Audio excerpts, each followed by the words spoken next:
அங்கீகாரம் கொடுத்ததே வந்து அதிமுக தான் பொதுச் செயலாளர் அப்படின்னு சொல்லி முன்னாள் அமைச்சர் ஜெயக்குமார் சொன்னாங்க. அதாவது அரசியல் ரீதியா ஏடிஎம்கோட போய் அலையன்ஸ் வச்சது ஒரு பிள்ளைன்னு சொன்னேன். நான் ஜெயலலிதாவையோ எம்ஜிஆரையோ அண்ணாதாமிக்கோ திமுகவினரையோ ஒரு வார்த்தை நான் குறை சொல்லவில்லை. எடுத்த முடிவுகளில் நான் 19 மாதம் கொடா ஜெயிலில் இருந்துவிட்டு வந்து 7-8 மாதத்துக்கு பிறகு அதே ஆட்சி நடத்திய கட்சியோடு கூட்டு வைத்தது அரசியல் ரீதியாக பிழை. இதைத்தான் நான் சொன்னேன்.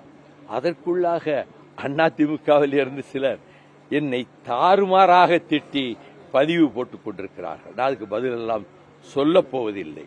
நாங்கள் அரசியல் எடுத்த முடிவில் அது ஒரு தவறான முடிவாகிவிட்டது அப்படின்னு தான் நான் சொன்னேன். அவர்கள் அதற்காக என் மீது கோபப்பட்டு பதிவுகள் போடுவதை பற்றி நான் கவலைப்படவில்லை. அண்ணா திராவிட முன்னேற்ற கழகத்தில் எனக்கு ரொம்ப ஆச்சரியம். வைகை செல்வன் என்னோட 1.5 மணி நேரம் பேசிட்டு வந்தார் பிளைட்ல. நல்லா படிப்பார், நல்ல அறிக்கைகள் கொடுப்பார். அவர் வாயில வரக்கூடாத வார்த்தைகளை சொல்லி என்னை வசைபாடி இருக்கிறார். வாழ்க வைகை செல்வன்.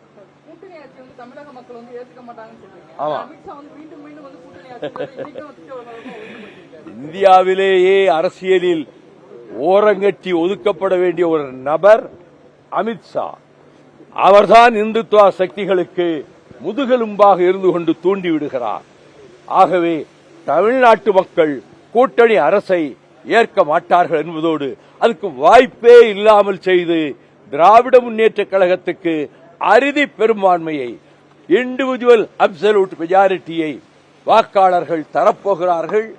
அமித்ஷா அதையும் பார்க்கத்தான் போகிறார். சார், மதிமுக வந்து எனக்கு துரோகி பட்டம் கட்டி வெளியே அனுப்புறாங்கன்னு சொல்லி மல்லை சத்யா சொல்லியிருக்காரு. எப்படி சார்?